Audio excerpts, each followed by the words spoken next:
Hello bull trackers दोस्तों, आज सवेरे न्यूज़ आती है कि इंडियन आर्मी ने पाकिस्तान के अगेंस्ट में एक्शंस लिए हैं और जैसा कि अनुमान लगाया जा रहा था ये लोकलाइज्ड एक्शंस हैं, नॉन एस्केलेटरी एक्शंस हैं।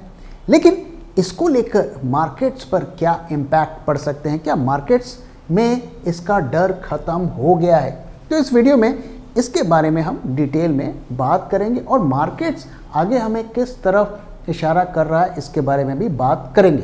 तो मार्केट्स की बात करने से पहले आइए कुछ की डेवलपमेंट्स की बात करते हैं जिनका मार्केट्स पर इम्पैक्ट हो सकता है। और उसमें से पहला क्या है कि यूएसए से तो हमारी डील की बात चल रही है, बीटीए की बात चल रही है, लेकिन वो अभी तक फाइनल नहीं हुआ है। और जब टैरिफ्स की ये जो पॉज पीरियड है वो ख़त्म होने से पहले होगा कि नहीं होगा इस पर भी क्लैरिटी नहीं है। लेकिन एक अच्छी डेवलपमेंट ये हुई है कि इंडिया यूके के साथ हमारी एफटीए की डील यानी कि फ्री ट्रेड एग्रीमेंट की डील हो गई है। तो ये डिस्कशंस काफ़ी टाइम से चल रहा था, पिछले 3 सालों से ये नेगोशिएशंस चल रही थी और ये स्ट्रैटेजिक एंड इकोनॉमिक टाइज को थोड़ा स्ट्रेंथन करने के लिए ये डील की गई है। तो इसमें इंडिया के लिए क्या बेनिफिट्स हैं? तो चीपर इंपोर्ट्स, जो हम इंपोर्ट्स करते हैं वो चीप हो जाएंगे, जैसे कि विस्की, कार, इलेक्ट्रॉनिक्स, यानी कि टैरिफ्स में हम कम करेंगे। ये सोचने वाली बात है कि शराब में इतनी ज़्यादा टैरिफ्स क्यों कम किए जा रहे हैं। हमारे जो शराबी भाई हैं उनके लिए तो अच्छी खबर है, लेकिन मुझे लगता है कि कुछ टेक्नोलॉजी, मशीनरी जिससे इंडस्ट्रियल ग्रोथ हो, प्रोडक्शन बढ़े, उनमें हमें टैरिफ्स को चीप करना चाहिए था। अब इसका क्या हमारा एक्सपोर्ट में भी इसका फ़ायदा मिलेगा एग्रीमेंट के मुताबिक, जैसे कि textile, leather, toy, marine goods and jewellery. अब अच्छी चीज़ क्या है कि इसमें, इस डील में जो डेयरी, एप्पल्स एंड चीज़ को नहीं इंक्लूड किया गया है हमारे फार्मर्स को प्रोटेक्ट करने के लिए। और उम्मीद है कि जब हम यूएसए से भी डील करेंगे तो इन पर हम किसी तरीके की रियायत नहीं देंगे, क्योंकि हमारे फार्मर्स का हित सबसे ज़्यादा इम्पॉर्टेंट रहना चाहिए। अब इससे क्या होगा कि जो ट्रेड है इंडिया और यूके का, उसमें काफ़ी बढ़ोतरी देखने को मिलेगी और ये 25 बिलियन पाउंड्स तक बढ़ सकता है। काफ़ी ज़्यादा इसमें ग्रोथ हमें देखने को मिलेगी। तो टैरिफ्स किस में कम होंगे? तो India to cut tariffs on 90% of items, 85% duty free in 10 years. तो एक टाइमलाइन बनाया गया है कि इतने सालों तक इतनी ड्यूटी कम की जाएगी, इतने टाइम से इतनी ड्यूटी कम की जाएगी। तो इस तरीके का टाइमलाइन किया गया है। तो अब देख सकते हैं कि ऑटो में भी टैरिफ्स को घटाया गया है और विस्की, जिन में भी घटाया जाएगा। तो ये इन कंपनीज को इसका बेनिफिट मिल सकता है। अब जो दूसरी एक की डेवलपमेंट हुई है वो क्या है? वो है फार्मा सेक्टर से जुड़ा हुआ। हम जानते हैं कि हमारा आईटी और फार्मा सेक्टर सबसे ज़्यादा यूएसए को इंपोर्ट करता है और आपने नोट किया होगा कि पिछले 2 दिनों से फार्मा के स्टॉक्स में हमें गिरावट देखने को मिल रही है। बड़े बड़े फार्मा के स्टॉक्स 2%, 3% गिर रहे हैं। तो ऐसा क्यों हो रहा है? क्योंकि ट्रंप ने ये ऐलान कर दिया है कि यूएसए में फार्मा की मैन्युफैक्चरिंग होगी। हालांकि ये करना इतना आसान नहीं है, तो उन्होंने मेक इन अमेरिका पुश शुरू कर दिया है। इसके बारे में उन्होंने एक एग्जीक्यूटिव ऑर्डर साइन किया और उनका पर्पस क्या है? Boost US drug manufacturing and speed up pharma plant approvals. तो जो भी कंपनी यूएसए में प्लांट लगाएगी फार्मा प्रोडक्शन के लिए, तो ट्रंप का ये निर्देश है कि उनको फटाफट अप्रूवल दो, फटाफट उनका काम जो है शुरू करवाओ। अब इसमें इंडियन जो फार्मा कंपनीज है उनका क्या रिस्पॉन्स है? Indian manufacturings are not rushing to shift productions in the US. उनका कहना है कि भाई अब बोल दिया तो ऐसा नहीं है कि हम जाकर अब वहाँ पे प्लांट लगाना शुरू कर देंगे, क्योंकि उसमें वो देखेंगे कि हमें इसमें कितना फ़ायदा नुकसान है। तो कौन सी कंपनियां यूएसए में जाकर प्रोडक्शन करेंगी? वो कंपनीज करेंगी, और वो भी सारा प्रोडक्शन नहीं करेंगी, उन्हीं दवाइयों का प्रोडक्शन करेंगी जिनमें मार्जिन बहुत ज़्यादा है। तो हाई मार्जिन प्रोडक्ट्स को वो स्ट्रेटेजाइज करेंगे कि हम यूएसए में प्रोडक्शन करेंगे। और इसके अलावा जो वहाँ के फूड एंड ड्रग जो एडमिनिस्ट्रेशन है, एफडीए डिपार्टमेंट है, उनको भी एक इंस्ट्रक्शंस दिए गए। क्या इंस्ट्रक्शंस दिए गए हैं कि जो भी वहाँ पर प्लांट लगा रहा है उनको जो है ज़्यादा से ज़्यादा सपोर्ट दीजिए, उनको हेल्प करिए। और साथ ही उन्होंने ये कहा है कि जो फॉरेन की कंपनीज एपीआई प्रोवाइड करती हैं अमेरिका को, जिसमें हमारी इंडिया की कंपनीज भी शामिल हैं, तो उनको उनकी जो जो जो क्वालिटी चेक है, उनका जो इवैल्यूएशन है, उसको काफ़ी ज़्यादा स्ट्रिक्ट करने की उन्होंने सलाह दी है। और FDA to conduct surprise inspections of overseas plants to align with US standards. कुछ साल पहले की मैं आपको एक बात बताता हूँ किस तरीके से FDA इंडियन कंपनीज के पीछे पड़ी हुई थी। तो उनकी एक टीम इंडिया में आती थी और वो कई दिनों तक चुपचाप होटल में बैठी रहती थी और एक दिन किसी दिन उठ के सवेरे निकलती थी और किसी प्लांट में धावा बोल देती थी हमारी कंपनीज के। और ये वो कंपनीज होती थी जो USA को एक्सपोर्ट करती थी और वहाँ जाकर एक तरीके से जिसे कहते हैं ना कि सरप्राइज जो इंस्पेक्शन होता है कि भाई ये दिखाओ, ये दिखाओ, ये दिखाओ। तो ऐसी खबरें सुनने को मिली थी और पूरा फार्मा इंडस्ट्री उस वक्त पैनिक में था। तो I would be not surprised कि वो दोबारा से ऐसा करेंगे। अब इन सब का अगर आप पर्पस देखें तो क्या है, एक तरफ वो इनकरेज कर रहे हैं कि आप अमेरिका में आइए, प्लांट लगाइए, यहाँ प्रोडक्शन शुरू करिए। दूसरी तरफ जो कंपनीज अमेरिका को दवाइयाँ सप्लाई करती हैं उनकी लाइफ को डिफ़िकल्ट करने का प्लान किया जा रहा है। तो इसका इम्पैक्ट डेफिनेटली फार्मा इंडस्ट्री पर पड़ेगा।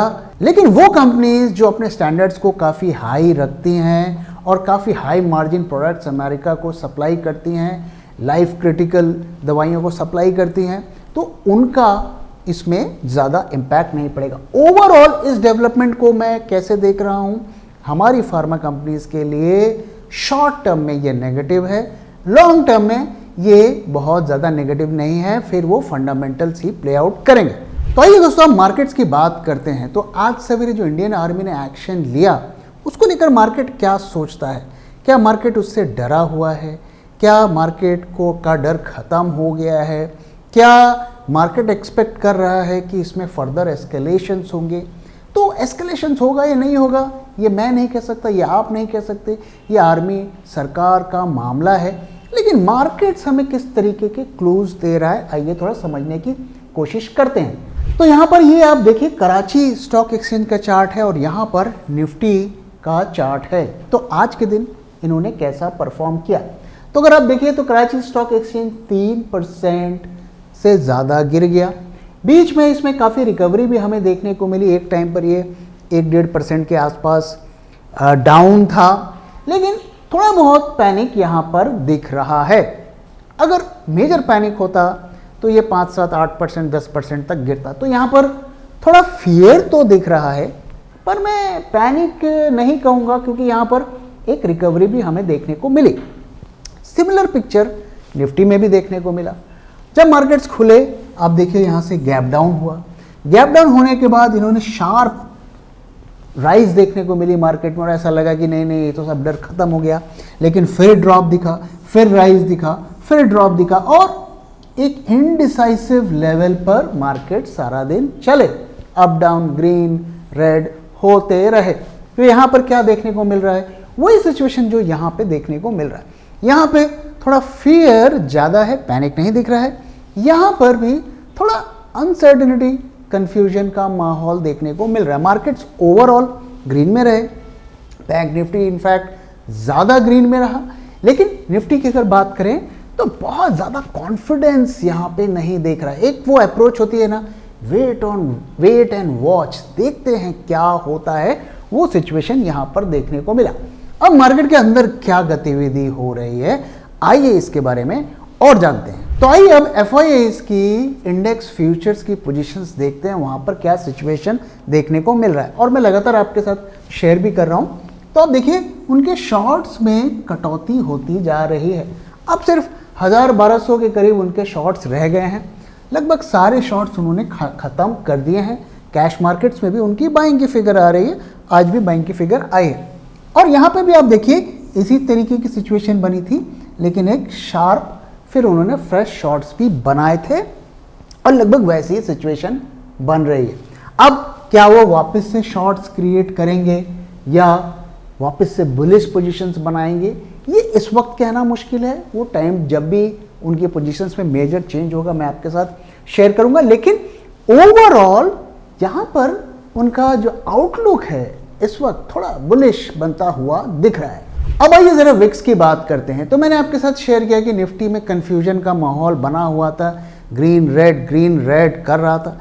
जब भी आप देखेंगे कि हाई मार्केट के हाई लेवल पर ऐसी सिचुएशन बनती है या लो लेवल पर ऐसी सिचुएशन बनती है, तो इसका क्या मतलब होता है? इसका मतलब होता है चेंज ऑफ हैंड, जिसे हम कंसोलिडेशन भी कहते हैं, स्टॉक डंपिंग भी कहते हैं, कुछ भी कह सकते हैं। तो बेसिकली हाई लेवल पर स्टॉक्स आर चेंजिंग हैंड्स, किस हाथ से किस हाथ में जा रहे हैं, इसके बारे में हमने कई वीडियोस में बात की है। और जब मार्केट बहुत गिरने के बाद इस तरीके का कंसोलिडेशन होता है तो वो भी चेंज ऑफ हैंड को इंडिकेट करता है। और यहाँ पे अगर विक्स को देखें, विक्स में क्या देखने को मिल रहा है? एक तरफ मार्केट हाई पर कंसोलिडेट कर रहा है पिछले कई दिनों से, दूसरी तरफ विक्स में बढ़ोतरी होती हुई दिख रही है। लगातार हम देख रहे हैं पिछले एक महीने से अगर हम देखें तो वहाँ पे विक्स हाई ही चल रहे हैं और पिछले 5 दिनों में आप देखिए किस तरीके से राइज देखने को मिला है। 19% पे विक्स ट्रेड हो रहा है, आज भी इसमें राइज देखने को मिला है। और आईवीज में भी सिमिलर पिक्चर देखने को मिल रही है। कॉल पुट्स दोनों की आईवीज हाई लेवल पर चल रही हैं और ऐसा लग रहा है कि अभी भी लोग हेजेस ऐड कर रहे हैं क्योंकि एस्केलेशन का डर अभी भी बना हुआ है। अब आइए जरा निफ्टी फ्यूचर्स का ओआई डेटा को ट्रैक करते हैं, वहां पर हमें क्या देखने को मिल रहा है। तो अगर हम प्रीमियम्स की सिचुएशन देखें, देखिए ये निफ्टी का स्पॉट प्राइस है और ये लगातार ऊपर जा रहा है, यहां पर वो कंसोलिडेट कर रहा है, हम देख सकते हैं। लेकिन जो कॉन्फिडेंस है वो फ्यूचर्स मार्केट में नहीं दिख रहा है। प्रीमियम्स में लगातार गिरावट हो रही है और 50, 60, 70 इसके आसपास घूम रहे हैं। देखिए आज 7 मई है और 29 मई की एक्सपायरी अभी भी काफ़ी दिन है। ये प्रीमियम्स थोड़े ज़्यादा होने चाहिए, स्पेशली कंसिडरिंग द फैक्ट कि मार्केट्स ऊपर के लेवल पर सस्टेन हो रहे हैं। अगर फ्यूचर्स का जो ट्रेडर है उसे ये लगता है कि इस महीने मार्केट्स ऊपर जाएगा तो वो फ्यूचर के प्रीमियम्स को अपने ट्रेड से बढ़ाएगा, लेकिन यहाँ पर बहुत ज़्यादा बढ़ते हुए नहीं दिख रहे। इनफैक्ट इसमें हमें डिप देखने को मिल रहा है। तो यहाँ पर फ्यूचर्स मार्केट में निफ्टी के मई के महीने में बहुत ज़्यादा कॉन्फिडेंस नहीं दिख रहा है। ठीक है, बुलिशनेस दिख रही है क्योंकि ये प्रीमियम में है, डिस्काउंट में नहीं गया है, लेकिन कॉन्फिडेंस नहीं दिख रहा है। अब फ्यूचर्स मार्केट के बाद आइए अब जरा ऑप्शंस मार्केट को भी देखते हैं, वहां पर हमें क्या देखने को मिल रहा है। तो ऑप्शंस मार्केट में क्या देखने को मिल रहा है? तो ये जो ग्रीन लाइन है ये स्पॉट प्राइस है निफ्टी का और जो ब्लू लाइन है ये पुट कॉल रेशियो है। तो पुट कॉल रेशियो को अगर आप देखें तो एकदम फ्लैट बने हुए हैं, बहुत ज़्यादा राइज देखने को नहीं मिल रहा। ध्यान रहे दोस्तों कि काफ़ी पुट्स ऐड हुए हैं हेजिंग के लिए, इसके बावजूद भी पुट कॉल रेशियोज फ्लैट हैं। 90.90 से 1 के बीच में ये घूम रहे हैं, कभी थोड़ा बढ़ जाता है कभी घट जाता है। तो यहाँ पर बहुत ज़्यादा बुलिशनेस नहीं दिख रही है, हालांकि मार्केट्स हाई लेवल पर सस्टेन हो रहे हैं। और अगर आप लार्जर ट्रेंड को देखें तो हमें क्या देखने को मिल रहा है? निफ्टी का प्राइस यहाँ से ऊपर जाता हुआ दिख रहा है और पुट कॉल रेशियो यहाँ से नीचे जाता हुआ दिख रहा है। तो डेरिवेटिव मार्केट्स में बहुत ज़्यादा बुलिशनेस नहीं दिख रही है। इनफैक्ट अगर आप पुट कॉल रेशियो को भी देखेंगे तो 1 से नीचे है, यानी कि जो कॉल सेलर्स ज़्यादा हैं। अब आइए दोस्तों जरा चार्ट्स की भी बात कर लेते हैं, टेक्निकल्स की भी बात कर लेते हैं। तो पहले अगर आज का हम कारोबार देखें, वॉल्यूम थोड़ा कम रहे, 88,000 करोड़ के आसपास, कल 90,000 करोड़ के आसपास था। पिछले 2 दिनों में अगर आप देखें वॉल्यूम्स में काफ़ी ड्रॉप आया है, टर्नओवर में काफ़ी ड्रॉप आया है।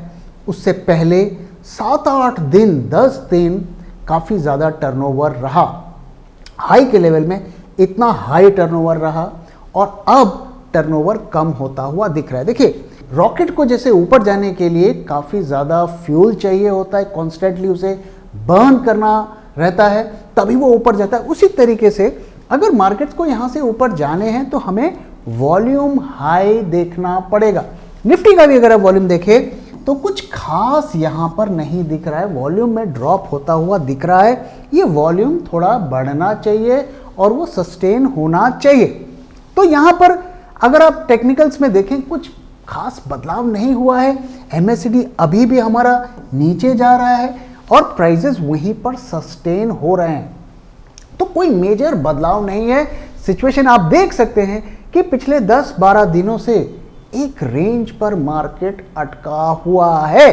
तो ओवरऑल हमारा स्टैंड बदला नहीं है। हमारा स्टैंड यही है कि मार्केट ने अपना टॉप, नियर टर्म टॉप बना लिया है। लेकिन एक बार के लिए हम इस बारे में बात करते हैं कि क्या मार्केट्स यहां से ऊपर जा सकते हैं। किस सिचुएशन में हमें लगेगा कि मार्केट यहां से ऊपर जा सकते हैं। तो आइए मैं आपको अपनी एनालिसिस दिखाता हूं कि किस केस में हम कहेंगे कि मार्केट्स यहां से और भी ऊपर जा सकते हैं। देखिए, कभी भी जब एक नैरो रेंज पर कंसोलिडेशन होता है तो ये एक अच्छा शुभ संकेत होता है कि वहां पर चेंज ऑफ हैंड हो रहा है और स्मार्ट इन्वेस्टर्स उसे बाय कर रहे हैं। लेकिन वो डेटा डेरिवेटिव मार्केट्स और दूसरे इंडिकेटर में दिखना चाहिए। इस वक्त अगर हम देखें यहाँ पर कॉन्ट्रडिक्शन दिख रहा है कि ठीक है, यहाँ पे आप कंसोलिडेशन कह रहे हो, लेकिन वो चीज़ हमें बाकी जगह पर क्यों नहीं दिख रहा है। तो अगर यहाँ से मार्केट को ऊपर जाना है तो कैसे जाएंगे, तो इसका मैं आपको अपनी एनालिसिस शेयर करता हूँ। तो अगर आप इस दिन को देखें, यहां पर हमें अगर हम प्राइस देखें तो ये था 24040 और इस दिन आप देख रहे हैं कि गिरावट हुई थी। पुट कॉल रेशियो यहां पर था 0.88 और अगर आप इस दिन को देखें, इस दिन में मार्केट्स का लेवल था 24330 और इसका पुट कॉल रेशियो था 1.22। अब अगर आप इस पूरे रेंज को देखेंगे तो हमारा जो पुट कॉल रेशियो है वो इस रेंज के बीच में ही चल रहा है, 1 के आसपास, उससे थोड़ा नीचे ही घूम रहा है। अब अगर मार्केट्स को यहां से ऊपर जाने हैं तो उसका कंडीशन क्या होगा। उसका कंडीशन एक ही होगा कि पहला कि जो क्लोजिंग है 24330 से ऊपर होनी चाहिए और अगर आप देखें तो यहां पर ऊपर हुई है और शायद आज भी ऊपर हुई है। लेकिन ये आधी कहानी है। जो सेकंड क्राइटेरिया होगा कि ये जो पुट कॉल रेशियो है इस तारीख का 1.22, इससे ज़्यादा का पुट कॉल रेशियो भी हमें देखना है तो कंफर्मेशन हो जाएगा। इक्विटी मार्केट में भी पोजीशन बन रहे हैं और डेरिवेटिव मार्केट्स में भी पोजीशन बन रही है। इस वक्त सिचुएशन क्या है कि इक्विटी मार्केट में तो बहुत बुलिश पोजीशंस हमें देखने को मिल रही हैं, चार्ट इंडिकेटर सब कुछ इंडिकेट कर रहे हैं। डेरिवेटिव मार्केट्स में वो रिफ्लेक्ट नहीं हो रहा है। तो क्या ये ऐसी सिचुएशन बन रही है कि मार्केट को ऊपर चढ़ाओ और यहाँ पर शॉर्ट पोजीशंस बनाओ? ये हमें आने वाले दिनों में पता चलेगा, लेकिन एज अ ट्रेडर हमें कंफर्मेशन की ज़रूरत होती है कि यहाँ पे बन रही है तो उसका रिफ्लेक्शन यहाँ भी दिखना चाहिए। तो ओवरऑल इसकी समरी क्या है, वही है जो हम पिछले कई दिनों से शेयर कर रहे हैं। 24,150 ये की लेवल है, इससे नीचे मार्केट्स को क्लोज होने हैं और जब तक नहीं होंगे मार्केट्स या तो इसी रेंज पे रहेंगे या ऊपर जाएंगे। तो इस वक्त स्टैंड हमारा वही है, लॉन्ग पोजीशंस को क्लोज करिए, शॉर्ट पोजीशंस को ओपन करने के लिए वेट करिए। Thank you very much for watching and thank you for your time.